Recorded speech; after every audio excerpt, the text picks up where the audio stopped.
Welcome, this is Danielle McSweeney. I am the Elementary Coordinator for the Gifted and Talented program for Killeen ISD. My contact information is to the left, my phone number and email. Please feel free to reach out if you have any questions in general about the Gifted and Talented program. To the right is the information of Mr. John Jackson. He is the coordinator for all of the secondary campuses, middle and high school, and his contact information is listed there if you have any secondary specific questions. Today we're going to go over an overview of the Gifted and Talented program in Killeen ISD. We're going to cover 4 different components. The first being what is the state goal for GT students. TEA released a state plan for GT students. It was released in the summer of 2019, and it updates just the way that we address and meet the needs of gifted learners in the district. The second point we're going to talk about is determining the difference between bright versus gifted and different attributes for each. And then we're going to talk about how students are identified as GT in Killeen ISD. We're going to close by talking about the programs that we offer in the district for GT students. The state goal for services for gifted and talented students is for students who participate in services designed for GT students will demonstrate skills in self-directed learning, thinking, research, and communication. And the way we're going to know that they've done this is they're going to develop an innovative product and or performance that reflects their individuality and creativity. They're typically advanced in relation to students of similar age, experience, or environment.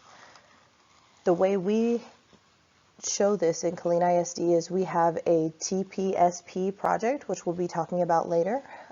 There's a campus showcase and then a district showcase that students, the highest rated student from each grade level on a campus is invited to the district showcase to show off what they've done.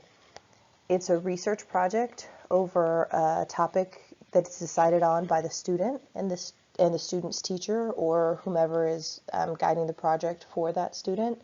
Sometimes it's the librarian or the CIS, just someone else on that campus that is certified to work with GT students. And those products can result in a product that something they actually create to solve a problem or to be a solution to, a gap that's in a market somewhere that the student has worked on throughout the year. Sometimes it's a performance, a script that they wrote, or a play that they've written, a dance.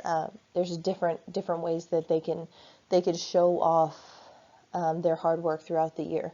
It is a comprehensive project, so it's worked on throughout the year, not every day typically, but usually once or twice a week that they work on that.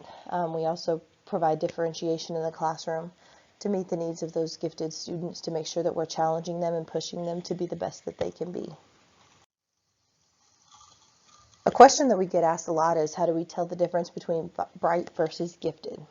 Below you can see some of the attributes of a bright child and then some of the attributes of a gifted child. I'm not going to read the whole list to you, but I did want to highlight a few. So typically with a bright child, you'll see that they know the answer to the question being asked. The difference with a gifted child is they're typically the one asking the questions or asking what if or why are questions you'll hear a lot from our gifted learners. With the bright child, you'll see that they have good ideas, good sound ideas in response to, what are they working on, a next logical conclusion. Whereas our gifted child, they'll have wild or silly ideas, things that are just kind of out of the norm. They're very innovative. They typically,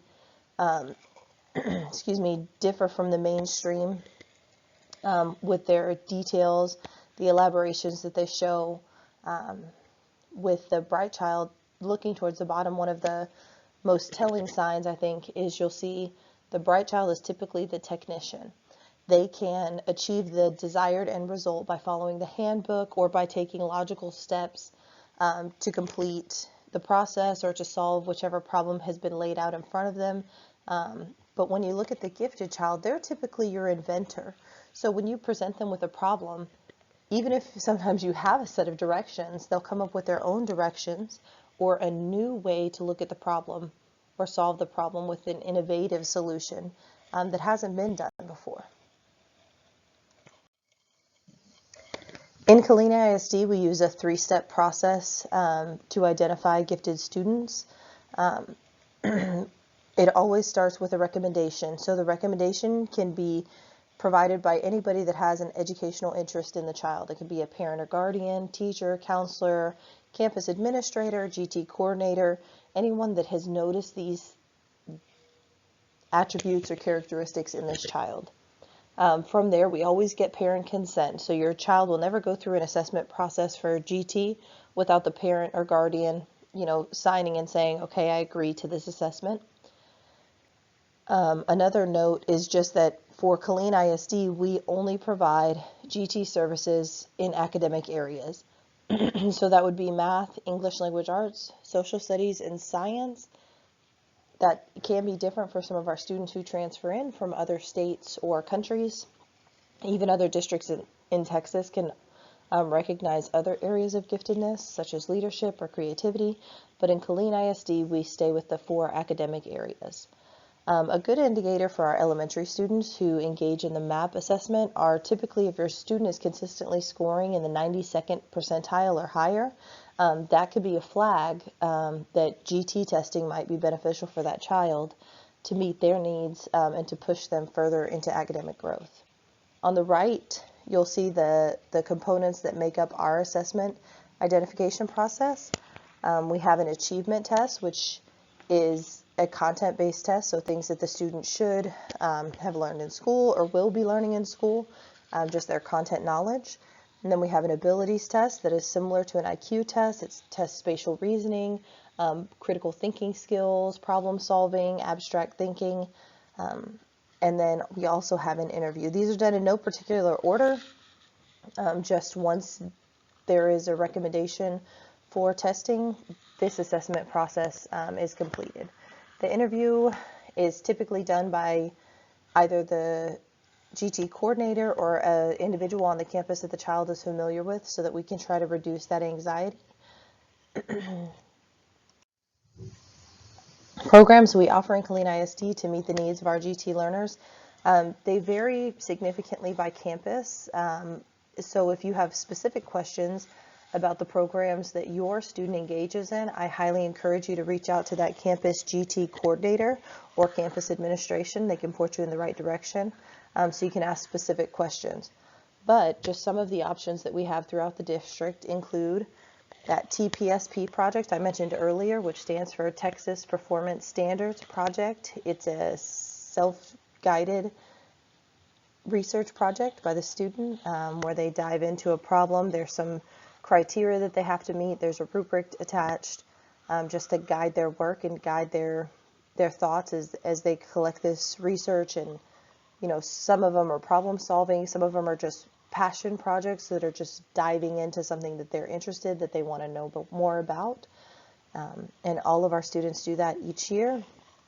They typically have a campus level showcase where they're able to show off the hard work that they've put into this project throughout the year and present it to parents, other students, sometimes community members. And then from that campus showcase, they choose a representative to attend the district level showcase that's open to the public and attended by many community members, and then of course classmates at other schools in the district, administrators and teachers in other schools in the district as well. Some campuses have Genius Hour where they just allow students to research and dive into things that they're interested in, and then also additional topics just to encourage further interest and passions that the student may not be aware of. Some schools have critical thinking groups. They have differentiation in the classroom, which just means meeting the needs of the different levels of learners in the classroom. So for our GT students, that's typically extensions beyond the curriculum that encourage those critical thinking or higher level thinking skills that these students possess. And then increasingly, we're seeing more and more pull-out programs with librarians or other GT certified staff, which means they're not pulled out missing any core content or curriculum, but they are given time set aside with other students who are also identified as gifted just to explore their interests, to work on problem solving, real world problem solving, and then also just abstract problem solving, critical thinking, and to engage in thoughts that are divergent from what we typically see in the classroom. So they're not necessarily content based, but just to encourage the growth for that particular student. If you have questions, we always encourage you to reach out to your campus first because they'll have the most pertinent and specific information. If you have further questions or general questions about the Gifted and Talented program, please feel free to reach out to either myself, Danielle McSweeney, for elementary concerns, anything pre-K through 5th grade, or if you have concerns about anything pertaining to secondary, which would be middle school and high school, please reach out to Mr. John Jackson. Thank you for watching.